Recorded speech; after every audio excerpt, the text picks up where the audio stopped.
Hi everyone, I just wanted to make this video on the back of a post that I put on social media yesterday regarding emotions. So I was talking about the roller coaster of emotions that many of us are experiencing at the moment. So like being up here 1 minute and then down and plummeting and just a little bit erratic and all over the place. Now, I'm quite a holistic person, so I have my practices, that I know that help my mental health and helps me stay balanced, which is regular exercise, I eat well, I do meditation, I take time for mindfulness, even just taking a break and getting out, walking the dog, being in nature is really helpful for me. But there was just something underlying yesterday that I felt like this internal loss, I guess it was. And I did a post based on using essential oils and using them to help me support me in that way. And so before I just go into that of why I use them, I just want to tell you my background of why I got into using them. So about 18 months ago, I started to study women's health deeper. So we were looking at pelvic floor health, menopause, perimenopause and beyond, and what happens to females as we age, what happens to our bodies and how we can adjust our lifestyle to support and help with the changes that happen so that we have a bit more of a breeze when it comes to menopause, and just really understanding hormones. I studied that because I am approaching that age myself, and also wanted to be able to pass on the information to my clients so that they could help and support themselves as well as me supporting them. So it was really just to explore that area a little bit deeper. And interestingly, there was a whole module on alternative and complementary therapy. And in that module, we talked about and studied essential oils. And I was fascinated. For many reasons. One, because I'd never considered it before. And two, because 2/3 of the population of the world still use them as regular medicine. So I was delighted that there was this alternative, natural usage of essential oils that I could bring into my life and help me and help my family. So I looked deeper at that and I started to use them. And I've been using them for about 18 months. And like I say, I am amazed at how they work for me and how they work for my family. Now, I'm fortunate that I don't really have many things wrong with me. I'm not on medication regularly, but I know people who are, so I can help them and I can support them. The only thing that I really suffer with that I've suffered with all my life, from probably the age of about 8, is I get cold sores, and I find it debilitating because it's painful, it's embarrassing, it feels low, and it's always on my lips, it's always on my face. Now, since I've started using my essential oils, I've not had one. So for me, that's a revelation, because I have tried everything. And when I say everything, from a teenager, I've tried everything, because if you suffer with something regularly that you dislike, you're going to try everything that's marketed to you about that product, and I've done it. And yesterday I had the tingle, and if I come close to the camera, you might just be able to see here a little, oh gosh, this is terrible, look how close I am, a little pimple on my lip, and I blasted it with peppermint because I thought, oh gosh, I can't have this, I can't have it. So I've got a rollerball of peppermint, I've got neat, and I've got a rollerball, and it just goes on.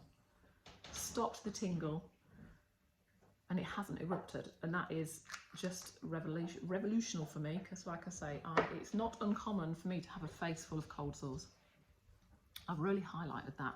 Please don't be looking at my cold sore throughout this video, will you? I've really highlighted that. So going back to essential oils, I just want to share with you, because I was completely unaware of this, I want to share with you how you can check the purity of essential oils, because it's really important that you know they are not all the same, and I would encourage you to go away and do your research on this. It's kind of like, and I hate comparing essential oils to sausages, but it's the easiest thing I can think of. If you buy a good quality sausage, you're going to have more meat in it.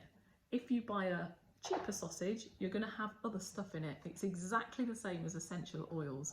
So if you go to a shop and there's the essential oils, then they're all the same price, that's a red flag. That's an indicator that it's not pure, because essential oils are priced based on how they're made, where they're harvested, and how the quantity. Like if you imagine rose oil, you're probably going to need 50 kilos of rose petals to make a tiny jar, like a 5 ml.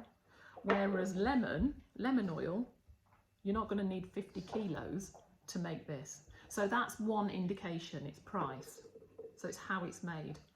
Also, they should be in a brown bottle because that helps block the sunlight, because sunlight can alter and just alter the properties of the oil. So that protects it a bit. And it should also have, let's look at lavender. It should also have its name in English, lavender, but it should tell you what it is in Latin. If it's not got it there in Latin, that's a red flag. I also want to talk about the labelling of pure, because for a company to label an essential oil pure, they only need to put in the minimum requirement, which is 4%, for the label to be 100% pure. So please don't just look at that label and go, well, it says 100% pure. You need to look a little bit deeper, because like I say, the minimum requirement for an essential oil to be labelled pure is 4%. And you can see here, look, I mean, 4% of this bottle is going to be minimal. So there you go, with the pricing, it's going to be cheaper because there's less pure oil in it. So there's 2 red flags, 2 things you can look out for. The third thing is it should have a dropper in it. It should have a top like that. But also, when you drop it into your hand, like I'm going to put 1 drop here. When you rub it into your hands, now even though it's an essential oil, it shouldn't be oily. So it takes about 25 seconds to go into your skin. And if it leaves any kind of residue, any kind of oily feeling, it's contaminated. It's got oil in it. It's been adulterated. So it shouldn't be oily.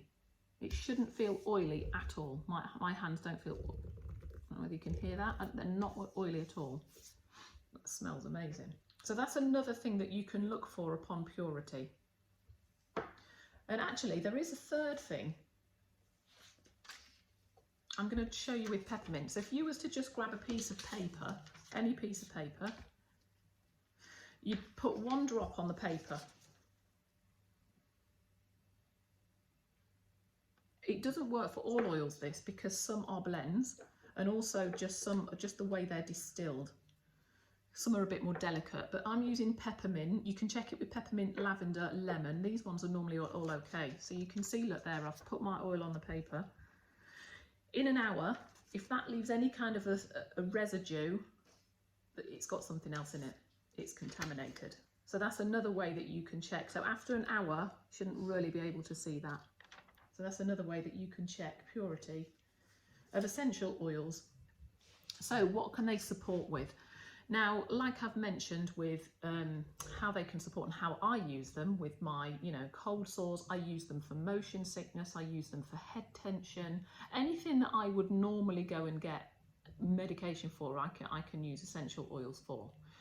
But in terms of emotions, when you're going high, low, and like yesterday when I had that underlying feeling of just loss, I guess it was, then I would use them to help lift my mood. So I wanted something uplifting.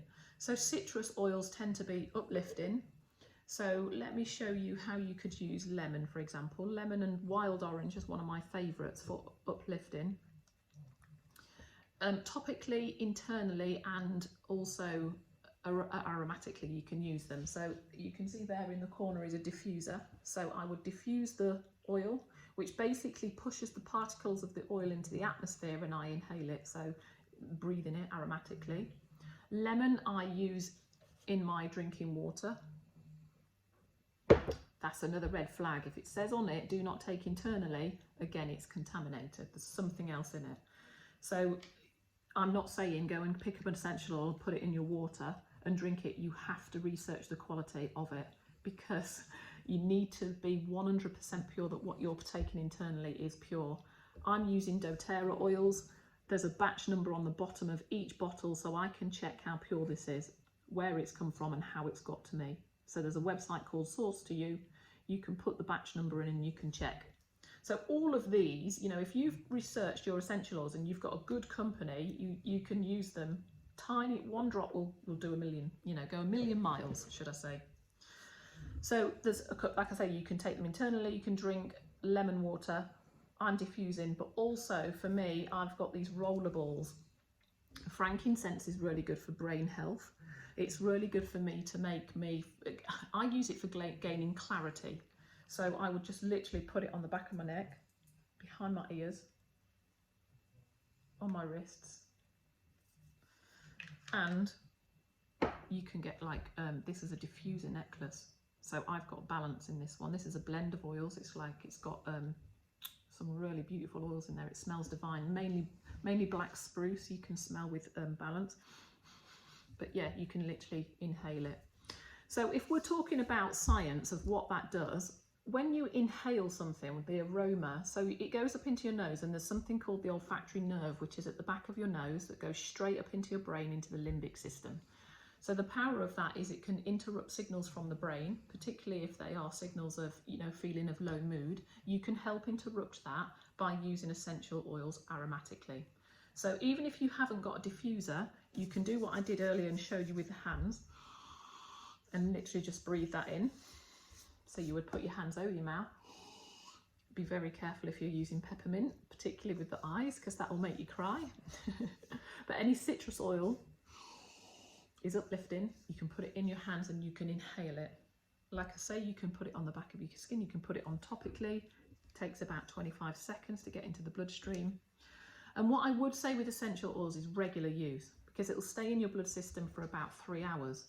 So if you imagine yourself as a bit of a sieve, you know, you need to keep the sieve filled up so that it's not coming out. So, you know, if you imagine that you want your mood to be tip top, you want to be vibrating high, you want to be feeling on top of the world, and then as the day goes on, everything is sinking out of the sieve. keep your oils topping that up. So regular, frequent use. And the good thing about that is if they are pure, you'll only need 1 drop, and they have got no side effects. So thank you for listening. If you want more information, let me know. I can answer your questions. Feel free to comment below. Thank you for listening.